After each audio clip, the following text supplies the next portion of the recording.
Rusia-Ukraina, konflik bersenjata internasional. 2 tahun sejak meningkatnya konflik bersenjata internasional di Ukraina, kehancuran terus berdampak pada setiap aspek kehidupan masyarakat. Jutaan orang yang mengungsi tidak dapat kembali, dan mereka yang tetap tinggal menghadapi kondisi yang mengerikan, dengan terbatasnya akses terhadap air, pemanas, layanan kesehatan, dan layanan penting lainnya. Dampaknya terhadap kesehatan mental masyarakat, baik di dalam maupun di luar Ukraina, terus meningkat. Sebuah studi baru-baru ini yang dilakukan oleh IFRC menemukan bahwa lebih dari separuh masyarakat yang terkena dampak masih mempunyai kebutuhan mendesak yang belum terpenuhi sehingga memaksa banyak orang untuk menanggung utang atau menerima pekerjaan dengan upah rendah, terpinggirkan, atau berbahaya. Permohonan darurat ini membantu IFRC mendukung Palang Merah Ukraina dan perhimpunan nasional lainnya di wilayah tersebut yang berdiri berdampingan dengan masyarakat, memberikan bantuan kemanusiaan yang penting dan berjangka panjang untuk memenuhi berbagai kebutuhan, mulai dari dukungan tunai hingga bantuan mental, pelayanan kesehatan. Konflik di Ukraina akan memasuki tahun kalender ketiga. Garis depan hampir tidak bergerak dalam beberapa bulan terakhir, tetapi dapatkah arah perang berubah pada tahun 2024? Presiden Volodymyr Zelensky mengakui serangan musim semi yang dilakukan negaranya belum mencapai keberhasilan yang diharapkan. Rusia masih menguasai sekitar 18% wilayah Ukraina. Kami bertanya kepada 3 analis militer bagaimana menurut mereka peristiwa-peristiwa yang mungkin terjadi dalam 12 bulan mendatang. Perang akan berlarut-larut namun tidak selamanya. Barbara Zanchetta, Departemen Studi Perang, King's College London. Prospek berakhirnya perang di Ukraina masih suram.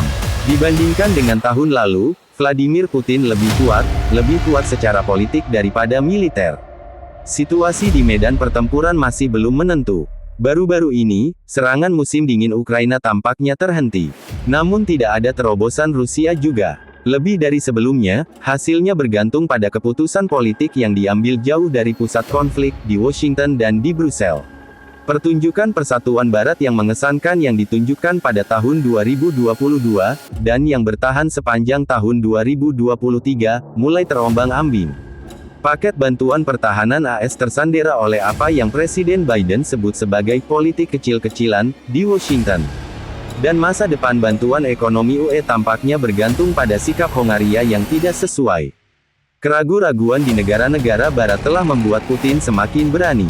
Penampilan publiknya baru-baru ini dan pernyataannya yang menantang menunjukkan bahwa sejauh yang ia ketahui, Rusia akan melakukan hal ini dalam jangka panjang. Jadi, akankah Barat mempunyai kekuatan dan stamina untuk terus menentang Trump dan semua yang diwakilinya? Keputusan UE untuk membuka pembicaraan keanggotaan dengan Ukraina dan Moldova lebih dari sekedar simbolis. Hal ini secara implisit berarti dukungan terus-menerus terhadap Kyiv, karena masa depan Ukraina di UE tidak akan mungkin terjadi jika Rusia meraih kemenangan penuh. Di Washington, perubahan kebijakan sepenuhnya tidak mungkin terjadi. Meskipun kita tergoda untuk menggambarkan skenario hari kiamat bagi bantuan AS ketika peringkat Trump meningkat dalam jajak pendapat, mantan presiden tersebut, di tengah semua sandiwara tersebut, tidak meninggalkan NATO pada tahun 2016. Dan ia tidak akan mampu merevolusi Amerika yang telah berusia 75 tahun sendirian, kemitraan transatlantik jangka panjang. Banyaknya bantuan berupa Leopard 2 yang diberikan pada Ukraina, jelas berbanding lurus dengan banyaknya tank tempur utama ini yang hancur di tangan Rusia.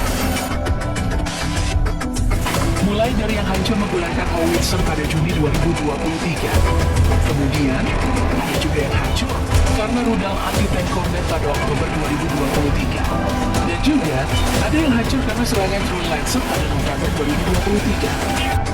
Kehancuran demi kehancuran yang dialami tank tempur Leopard 2 milik NATO ini membuktikan bagaimana handalnya Rusia bisa mengatasi Leopard 2 dengan berbagai cara.